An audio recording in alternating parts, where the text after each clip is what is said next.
మనిషి జీవితానికి నమ్మకం గుండెకాయ లాంటిది. అది కొన్ని సందర్భాల్లో మనకు చాలా సమస్యలు తెచ్చిపెడుతుంది. నేను ఈ మధ్య కాలంలో చాలా రోజుల నుంచి ఎక్కువగా ఒక వదంతిని వింటున్నాను. అది ఏంటంటే రాత్రిపూట ఫోన్ ఎత్తి చనిపోతున్నారని ఆ వదంతి సారాంశం. నేను కొన్ని పర్సనల్ చేసిన చిత్రమే ఈ నైట్ కాల్.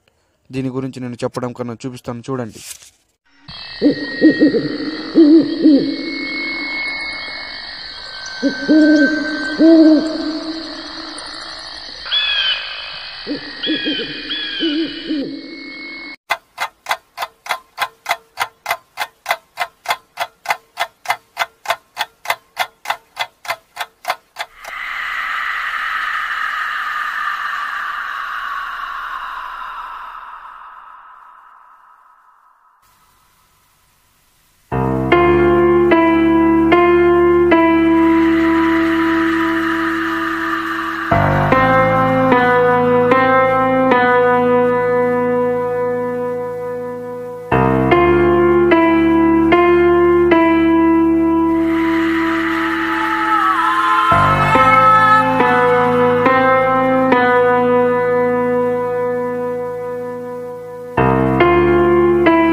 హలో,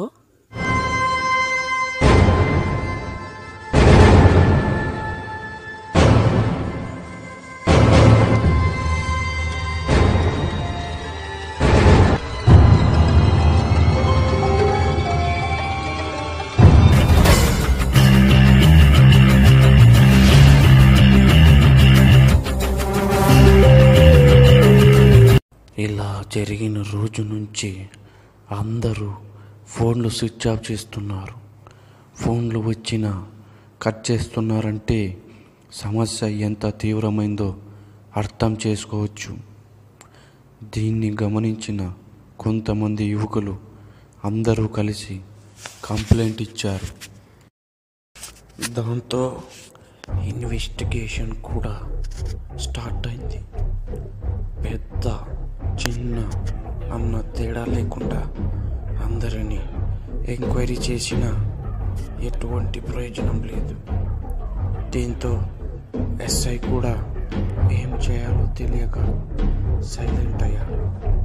అప్పుడే అతని ఫోన్ మోగింది.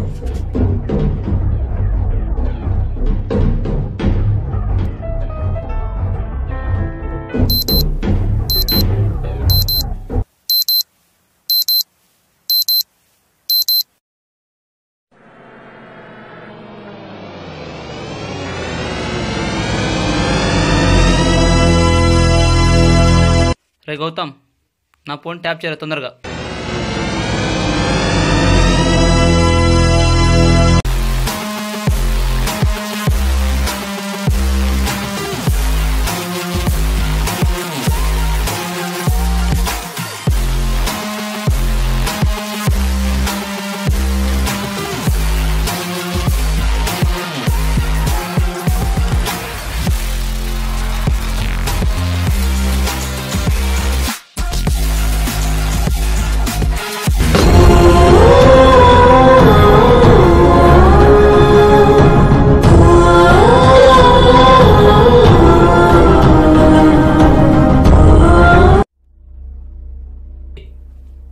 రేయ్, నీ పేరేంటి?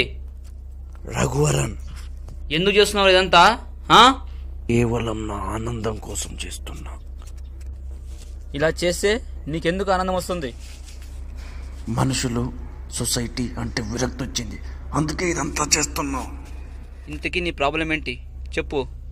నా పేరు రఘువరన్. నేను బీటెక్ చదివాను.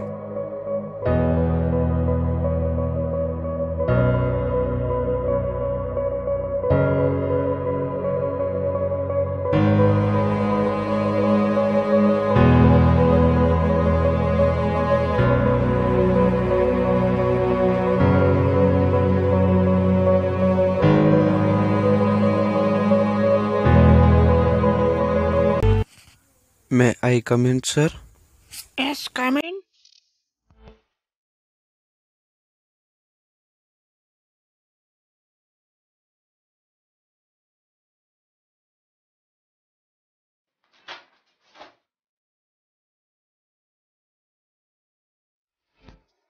ఇలాంటి అవమానాలు నా జీవితంలో చాలానే జరిగాయి, జరుగుతూనే ఉన్నాయి.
జాబు రాకపోతేనే మనిషి బతికే ఉన్నా కదనుకున్నా.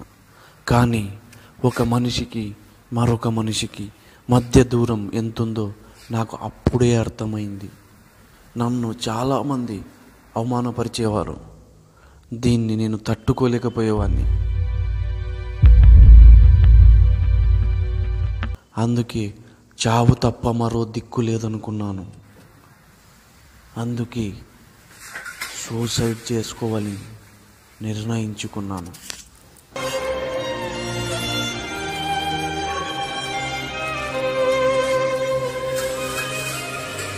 అప్పుడే నాకు ఒక ఆలోచన వచ్చింది.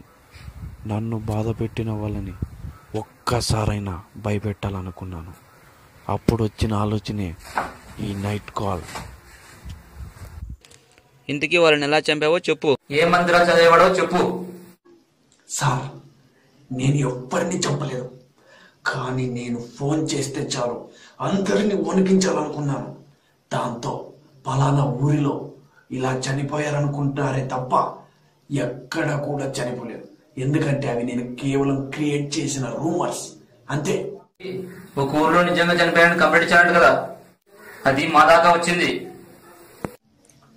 ఏ ఊరు కరెక్ట్గా ఉండదు. పక్క ఊళ్ళోనో లేక ఆ ఊర్లో ఈ ఊర్లో అంటారే తప్ప ఏ ఊర్లో జరగలేదు. కేవలం నేను ఆడిన ఆన్లైన్ కాల్ ఆటే ఇది. మరి నాకెందుకు ఫోన్ చేశావు? అనుకోకుండా వచ్చింది. అయినా మీరు చనిపోయారో చెప్పండి. లేదు కదా, కేవలం రూమర్ ద్వారా ఇలా చేశాను. ఇది పెద్ద నాటకం. నా సంతోషం కోసం చేసిన ఈ ఆటలో అందరూ ఫూల్స్ అయ్యారు, నేనే విన్నర్ అయ్యాను.